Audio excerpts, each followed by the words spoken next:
Mapas conceituais são representações gráficas de um conjunto de conceitos, de tal forma que as relações entre esses conceitos fiquem mais evidentes para quem está observando. Neste vídeo, a minha proposta é transmitir um pouco da minha experiência com mapas conceituais. Não é mostrar o aspecto da pedagogia de quem dos daqueles que desenvolveram os mapas conceituais, daqueles que difundiram essa ideia. Até porque eu não domino essa área, eu não tenho noções sobre essa área do histórico dos mapas conceituais. Mas eu quero passar um pouco da minha experiência através deste vídeo. Bom, os mapas conceituais têm algumas vantagens sobre o tradicional resumo. Uma das vantagens é que nos mapas conceituais trabalha-se essa questão do poder de síntese do aluno. O aluno tem que, a partir de um texto, buscar palavras-chave e isso vai desenvolvendo a capacidade que ele tem de sintetizar, de tirar o que é essencial no texto. E assim o aluno vai cada vez mais é, diminuindo a sua dependência de anotações, vai precisando cada vez menos de anotações para fixar um determinado conteúdo. Outra vantagem dos mapas conceituais é uma rápida revisão. Você gasta muito menos tempo para revisar um mapa conceitual do que para revisar um resumo de um mesmo assunto. Outra vantagem ainda é que o mapa conceitual torna evidente as relações entre um conceito. Uma determinada palavra no mapa conceitual, você pode visualizar a relação direta que ela tem com vários outros conceitos. O que é bem mais difícil quando você está produzindo um resumo, até porque o resumo tem uma estrutura mais engessada, ele não permite não tem a flexibilidade que tem os mapas conceituais. Bom, outra vantagem dos mapas conceituais é o estímulo da memória visual. Quando você olha para a palavra e você tem ali espaços em branco ao redor da palavra, isso facilita o estímulo à sua memória visual. E acredita-se que a memória visual, existem até estudos que mostram que a memória visual corresponde a cerca de 50% da capacidade do cérebro humano é para processar imagens. Os mapas conceituais permitem estruturar o raciocínio. Quando você vê a relação entre os conceitos, então isso torna possível a construção de uma estrutura de raciocínio. Outra vantagem seria um menor tempo para produzir um mapa conceitual em relação ao resumo, já que você não vai precisar escrever tanto. Mas é claro que no começo você vai gastar muito tempo para produzir um mapa conceitual. Após algum tempo, quando você domina a técnica, você vai gastar muito menos tempo para produzir um mapa em relação à produção de um resumo.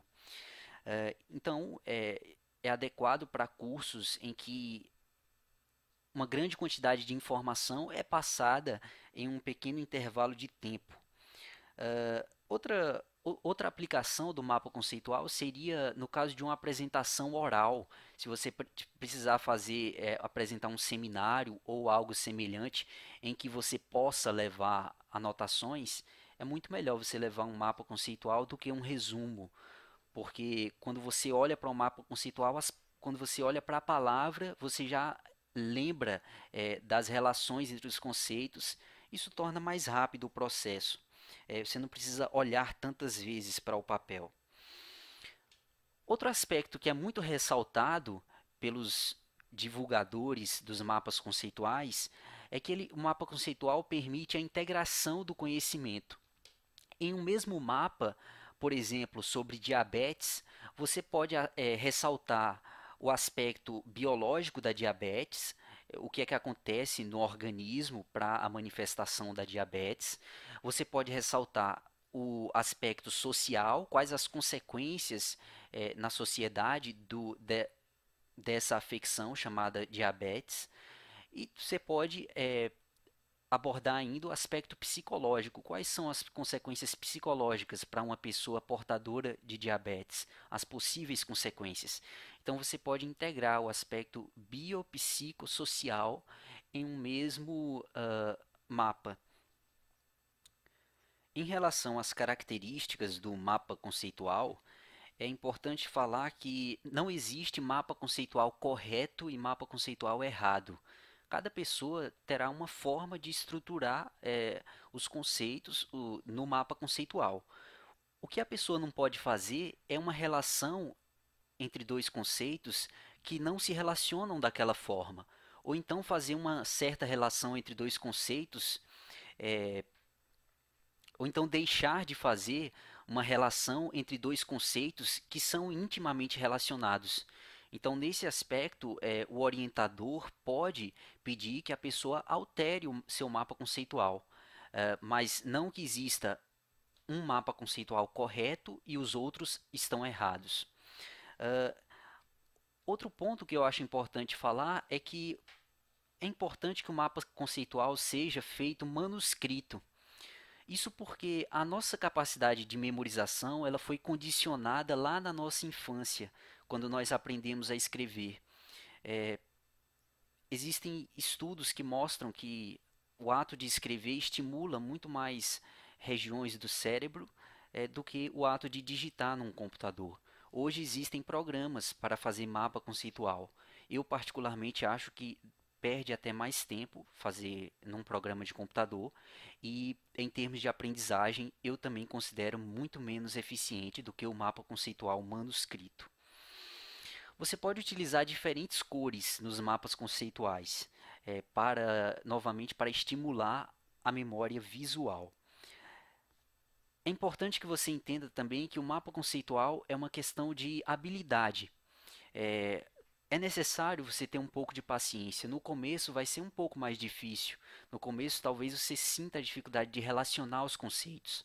Mas tenha em mente que ninguém nasce sabendo. É como a habilidade de correr, de nadar, de andar de bicicleta. É uma habilidade aprendida. E quando você domina, vai se tornar cada vez mais fácil. Para a construção dos mapas conceituais,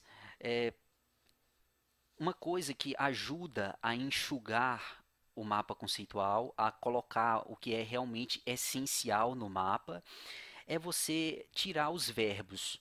Quanto mais verbos você conseguir tirar, mais compacto fica o seu mapa conceitual.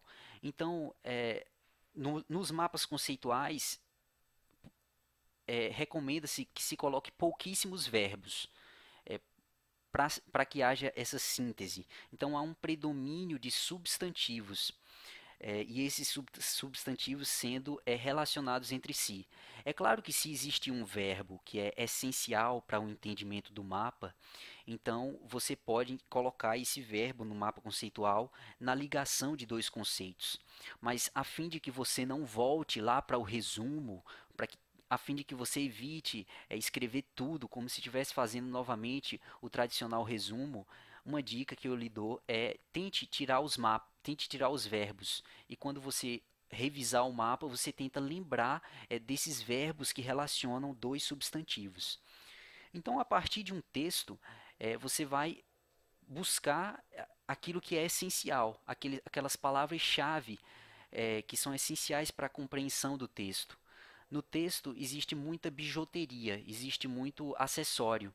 Então, o seu trabalho para produzir um mapa conceitual é tirar do texto tudo o que for essencial e deixar de lado a perfumaria, as bijuterias.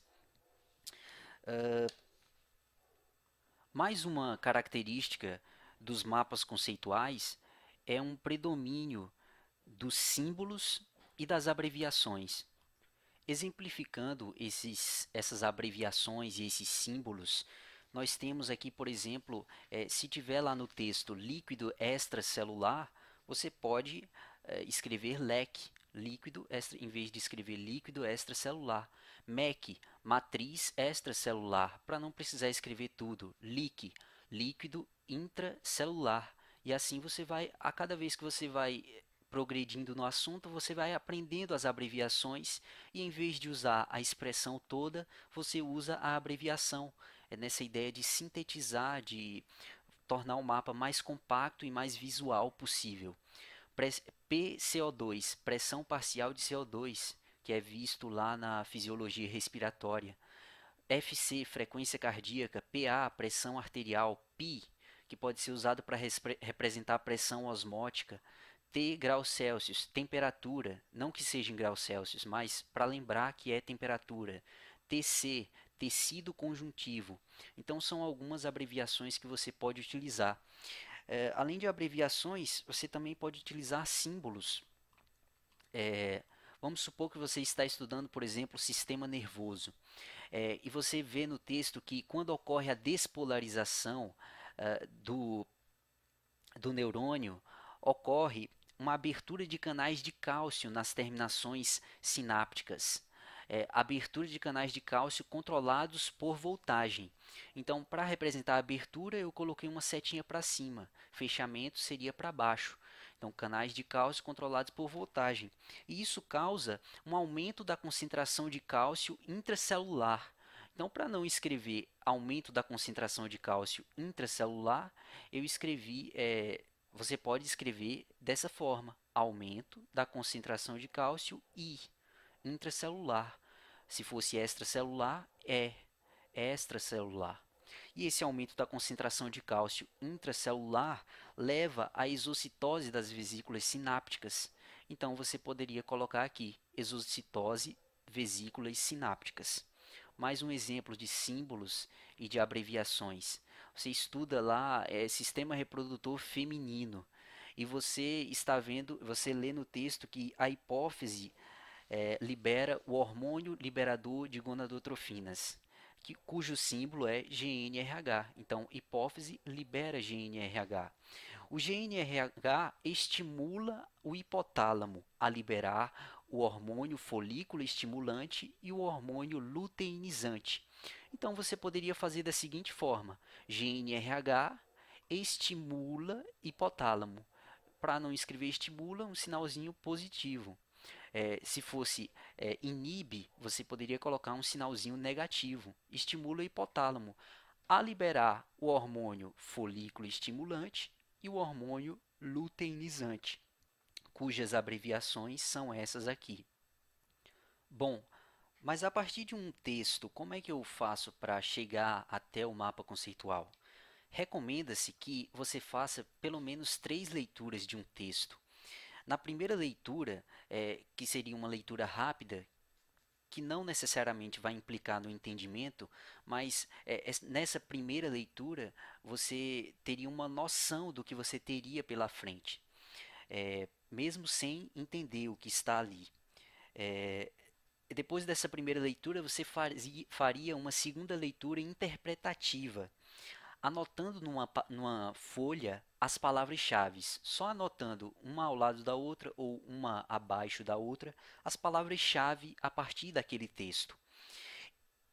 E então, numa terceira leitura, você faria o mapa conceitual a partir dessas palavras que você anotou, dessas palavras-chave que você anotou, você faria o mapa conceitual. É claro que muitas vezes isso não é a realidade das pessoas, né? Muitas vezes não dá tempo de fazer 3 leituras de um texto. Então, o que muitos alunos fazem é fazer a leitura do mapa conceitual, já produzindo, fazer a leitura do texto, já produzindo o mapa conceitual. Então, no caso, seria uma leitura apenas. Mas é claro que se você tiver tempo para seguir o processo como ele é recomendado, das 3 leituras, é melhor. No próximo vídeo eu vou dar um exemplo de mapa conceitual sobre tecido epitelial. Então, até lá.